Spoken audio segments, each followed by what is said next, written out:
6월 22일 토요일 말씀 묵상 시작하도록 하겠습니다. 제가 기도하고 시작하겠습니다. 하나님 감사합니다.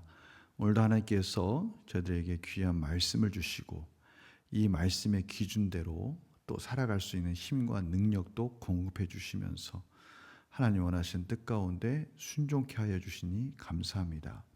오늘도 말씀을 밝히 보여주셔서 성령님이 조명하여 주심 가운데 말씀이 우리 가슴 속에 새겨지도록 인도하여 주시옵소서. 감사드리며 예수님의 이름으로 기도드립니다. 아멘. 오늘 하나님께 주신 말씀은 이사야 47장 1절에서 15절 말씀입니다. 제가 봉독해 드리겠습니다. 처녀딸 바벨론이여 내려와서 티끌에 앉으라. 딸 갈대아여 보좌가 없어졌으니 땅에 앉으라. 내가 다시는 곱고 아리답다 일컬음을 받지 못할 것임이라. 맷돌을 가지고 가루를 갈고 너울을 벗으며 치마를 걷어 다리를 드러내고 강을 건너라. 내 속살이 드러나고 내 부끄러운 것이 보일 것이라. 내가 보복하되 사람을 아끼지 아니하리라. 우리의 구원자는 그의 이름이 만군의 여호와 이스라엘의 거룩한 이시니라. 딸 갈대하여 잠잠히 앉으라. 흑암으로 들어가라. 내가 다시는 여러 왕국의 여주인이라 일컬음을 받지 못하리라.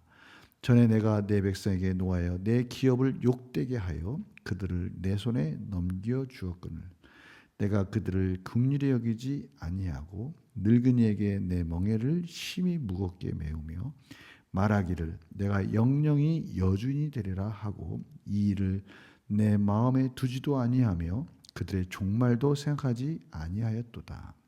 그러므로 사치하고 평안히 지내며 마음에 이르기를 나뿐이라 나 외에 다른 이가 없도다. 나는 과부로 지내지도 아니하며 자녀를 잃어버리는 일도 모르리라 하는 자여 너는 이제 들을지어다. 한날에 갑자기 자녀를 잃으며 과부가 되는 이 두 가지 일이 내게 임할 것이라. 내가 무수한 주술과 많은 주문을 빌릴지라도 이 일이 온전히 내게 임하리라. 내가 내 악을 의지하고 스스로 이르기를 나를 보는 자가 없다 하나니 내 지혜와 내 지식이 너를 유혹하였음이라. 내 마음에 이르기를 나뿐이라 나 외에 다른 이가 없다 하였으므로 재앙이 내게 임하리라. 그러나 내가 근원을 알지 못할 것이며 손해가 내게 이르리라. 그러나 이를 물리칠 능력이 없을 것이며 파멸이 호련히 내게 임하리라. 그러나 내가 알지 못할 것이니라. 이제 너는 젊어서부터 힘쓰던 주문과 많은 주술을 가지고 맞서보라. 혹시 유익을 얻을 수 있을는지 혹시 놀라게 할 수 있을는지 내가 많은 계략으로 말미암아 피곤하게 되었도다. 하늘을 살피는 자와 별을 보는 자와 초하룻날에 예고하는 자들에게 일어나 내게 임할 그 일에서 너를 구원하게 하여 보라. 보라, 그들은 초계 같아서 불에 타리니 그 불꽃의 세력에서 스스로 구원하지 못할 것이라. 이 불은 덮게 할 숯불이 아니요 그 앞에 앉을 만한 불도 아니니라. 내가 같이 힘쓰던 자들이 내가 이같이 되리니 어려서부터 너와 함께 장사하던 자들이 각기 제 길로 흩어지고 너를 구원할 자가 없으리라. 아멘. 오늘 하나님께서 바벨론에 대한 심판의 메시지를 아주 강하게 말씀하고 계십니다. 바벨론은 이스라엘을 징계하는 막대기로 사용되었습니다. 그러나 그것이 결코 그들이 교만해도 된다라는 의미는 아니죠. 그들이 저지른 죄악에 대한 심판은 하나님이 공의 가운데 반드시 행할 것입니다. 이 부분을 착각하면 안 되는 것이죠. 바벨론은 자기들이 강대국이 되고 힘이 있고 이스라엘을 지배할 수 있는 것이 마치 자신들의 능력인 양, 자신들이 믿는 신들이 그렇게 해준 것인 양 착각하고 있었던 것이죠. 하나님은 벗어나 봐라, 구원해봐라 라고 하나님께서 말씀해 주시면서 얼마나 하나님 말씀 가운데 순종하지 않은 불순종에 대한 심판이 기다리고 있는지를 차근차근 설명해 주시면서 그들에게 변론하듯이 말씀하고 계시는 이런 내용들을 저희들이 오늘 보게 되는 것입니다. 오늘 특별히 몇 가지 주목해야 될 단어들이 있습니다. 여기 보니까 처녀딸 바벨론이요. 당시 처녀라는 그 호칭을 부를 때는요, 정말 사랑스럽고 아름답고 참으로 정복할 수 없는 그러한 대상, 그러한 사람을 처녀라는 상징적인 그런 호칭으로 불렀습니다. 그러니까 오늘 보니까 사랑스럽고 아름답고 정복하기 힘든 능력이 있는 그러한 바벨론의 모습, 그들의 찬란한 문화, 이런 것들을 상징적으로 처녀 딸 바벨론이요라고 부르고 있어요. 그러나 그 다음이 중요합니다. 그렇게 불렸던 바벨론이 완전히 티끌에 앉고 또 보좌가 없어졌으니 땅에 앉으라. 곱고 아름답다 일컬음을 받지 못할 것임이라. 앞에서 처녀라는 이름과는 완전히 대조되는 그런 멸망의 그들을 기다리고 있다라고 말씀해 주고 계십니다. 그 뒤에 계속해서 그들이 당할 심판의 모습들을 봅니다. 종으로서 온갖 수치를 당하는 그들의 모습. 그들이 결국은 하나님의 백성들을 얼마나 함부로 대했는지가 계속 이어지면서 그들 스스로 자신들이 영원히 강대국으로서 제국으로서 다스릴 줄 알고 있었던 그들의 오만함과 착각에 대해서 하나님께서 철저하게 지적하시면서 이스라엘 백성들에게 온갖 핍박과 횡포와 강폭함을 저질렀던 그들의 모습을 오늘 하나님께서 낱낱이 드러내 보여주고 계십니다.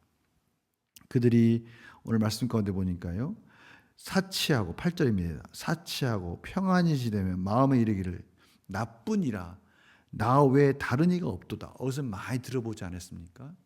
하나님께서는 이런 말씀을 하실 수 있죠. 하나님 외에 다른 신이 없죠. 근데 오늘 그 비슷한 말들을 바벨론이 해왔다는 거예요. 자기네들이 영원히 존재하고 정말 세상에 누구도 자신들이 누릴 만한 그러한 권세와 능력을 행사할 수 없을 것이다 라고 착각하고 있는 이 고백, 나 외에 다른 이가 없다. 나는 과부로 지내지도 아니하고 자녀를 잃어버린 일도 없을 것이다. 나는 영원히 평안 가운데 마음껏 모든 부와 명예와 권세를 영원히 누릴 것이다 라는 착각, 그것이 뭡니까? 나 외에 다른 이가 없다. 나뿐이라, 10절입니다. 나뿐이라 나 외에 다른 이가 없다. 그러한 그들에게 하나님께서 11절입니다. 재앙이 내게 임하리라. 그러나 내가 근원을 알지 못할 것이며 손해가 내게 이르리라. 그러나 이를 물리칠 능력이 없을 것이다. 너희들에게 심판이 임하고 재앙이 임할 때 그것을 어떠한 너희들이 지금까지 떵떵거렸던 주술도 해보고 여러 가지 방법들과 수단을 강구해 보아라. 그러나 너희들은 그 하나님이 때가 됐을 때 바사 페르시아를 통해서 너희들을 심판할 때 그것을 벗어날 방법이 없을 것이다 라고 심판하시는 하나님의 모습을 나타내고 계십니다. 우리 문제를 한번 풀어볼까요? 바벨론이 통치자로서 영원히 군림할 것이라고 생각한 이유는 무엇입니까? 그들이 가지고 있는 그들의 생각 속에서 정말 그들은 그렇게 생각할 수밖에 없었어요. 그들이 누리는 부와 명예와 군사력과 그 모든 것들을 생각할 때 그것이 영원할 것이라는 교만과 착각 속에 있었던 것이죠. 이 악인들의 모습이 그런 거예요. 악인들은요, 그들이 가지고 있는 교만과 그들이 가지고 있는 그 모든 착각 속에서 벗어날 길이 도무지 없는 겁니다. 그래서 느낀 점 보면요, 한날에 호련히 재앙을 당한 바벨론의 모습을 보면 무엇을 낍니까? 이러한 함정에 빠지면 참으로 하나님의 은혜가 아니면 도저히 헤어날 수 없는 멸망 때 가서도 깨닫지 못하는 이러한 무서운 이런 모습들이 있구나라는 것을 저들이 깨닫게 되는 거예요. 그래서 늘 저희들은요, 말씀의 거울 앞에 우리 스스로를 비춰봐야 되는 것이죠. 우리의 들보를 볼 수 있는 지혜를 하나님께 구해야 되는 것입니다. 이 바벨론의 모습을 보면은 이것은 바벨론뿐만이 아니라 교만한 자들의 특징인 것이죠. 하나님을 떠난 자, 하나님을 대적하는 자리에 있는 자들의 모습인 것입니다. 그러나 이것이 누구도 예외가 될 수 없다는 사실. 아니요, 저희들도 하나님의 말씀을 떠나게 되면 우리 스스로의 함정에 빠질 수밖에 없다는 사실을 저들은 꼭 기억하면서 바벨론의 모습을 보면서 우리 자신의 모습도 생각해 봐야 되는 것입니다. 그래서 결단과 적용을 보면요, 하나님을 의지하기보다 내 힘과 능력을 믿고 교만했던 적이 있다면 언제입니까? 바로 교만이라는 함정. 내 힘과 내 능력이 참으로 하나님의 말씀에 거울 앞에 비추지 않고 그 자리를 떠났을 때 그 우물 안의 개구리와 같은 그러한 모습에서 도무지 벗어날 방법이 없다는 것입니다. 그랬을 때 아니 그러한 적이 혹시 있었는가 한번 돌아보면서 그때 하나님의 은혜로 말미암아 우리가 그것을 벗어나고 나서야 깨달았던 그때가 있었다면 우리가 그것을 생각하면서 다시 하나님을 경외하며 겸손히 주님만 따르기 위해서 우리가 결단해야 될 부분은 무엇인가? 끊임없는 말씀의 거울 앞에 우리는 우리 스스로를 비춰봐야 되고요. 하나님 앞에 기도하면서 하나님과의 깊은 대화 속에서 하나님과의 교제 속에서 끊임없이 하나님께 물어보고 하나님께 여쭈어보는 이러한 자세가 필요한 것이죠.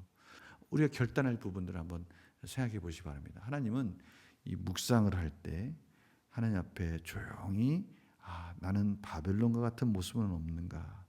혹시 내가 어느 함정에 빠져서 어떤 선입견이나 어떠한 내 자신의 우물 안에 갇혀져 있는 것들은 없는가?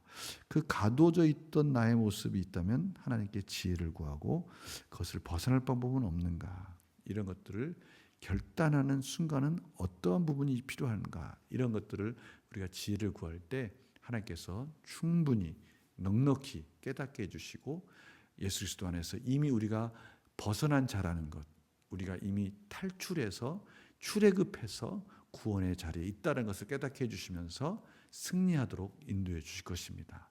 제가 기도하고 마치겠습니다.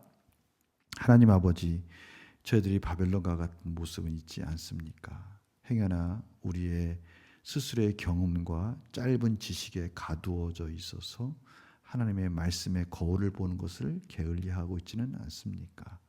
오늘 말씀을 통해서 저희들이 다시 한번 하나님을 바라보게 하시고 깊은 묵상 속에서 우리 자신이 가두어져 있는 곳이 있다면 우리 스스로가 제한하고 하나님의 뜻에 따라가지 못하는 부분이 있다면 깨닫게 해주시고 결단하게 해주셔서 하나님의 넓은 말씀의 바닷속으로 또 하나님의 넓은 창조적인 세계 속으로 저희들이 말씀에 순종함으로 나아가게 하여 주시옵소서. 감사드리며 예수님의 이름으로 기도드립니다. 아멘.